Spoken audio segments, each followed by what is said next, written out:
Harikrishna electricals आमच्याकडे grinder, cutter, power tools, पाण्याचे pump wholesale दरात मिळतील. तसेच पाण्याचे पंप रिपेअर करून मिळतील. आमचा पत्ता हॉटेल अन्नपूर्णा जवळ शिरोडा नाका, वेंगुर्ला. संपर्क 9552 3052 05. कोकणात शेतकऱ्यांच्या भात लावणीचा हंगाम संपला आणि वरुण राज्यानं जी शेतकऱ्यांकडे पाठ फिरवली ती मात्र कायमचीच. श्रावण मासाचा आनंद मात्र यावर्षी सगळ्यांना घेता येतोय की नाही या विचारात कोकणवासी त्यानंतर राज्यातली जनताही होतीच.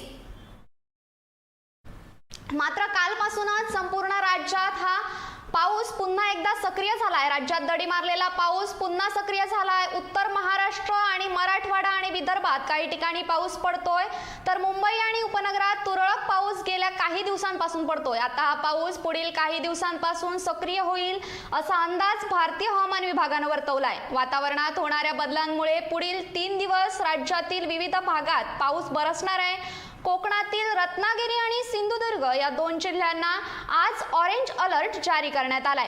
आज रायगड, रत्नागिरी, सिंधुदुर्ग, पुणे, सातारा, कोल्हापूर येथे चांगला पाऊस होण्याची शक्यता भारतीय हवामान विभागानं वर्तवली आहे. तर 6 ऑगस्टला मुंबई, ठाणे, पालघर, रायगड, रत्नागिरी, सिंधुदुर्ग, कोल्हापूर या ठिकाणी पावसाची शक्यता वर्तवण्यात आली आहे. Bureau news, Kokanshahi. असे नवनवीन व्हिडिओ पाहण्यासाठी कोकणशाहीचं यूट्यूब चॅनल सबस्क्राईब करा व बेल बटन प्रेस करा. तसेच फेसबुक पेज लाईक करा आणि इंस्टाग्राम पेज व ट्विटर पेजला फॉलो करायला विसरू नका.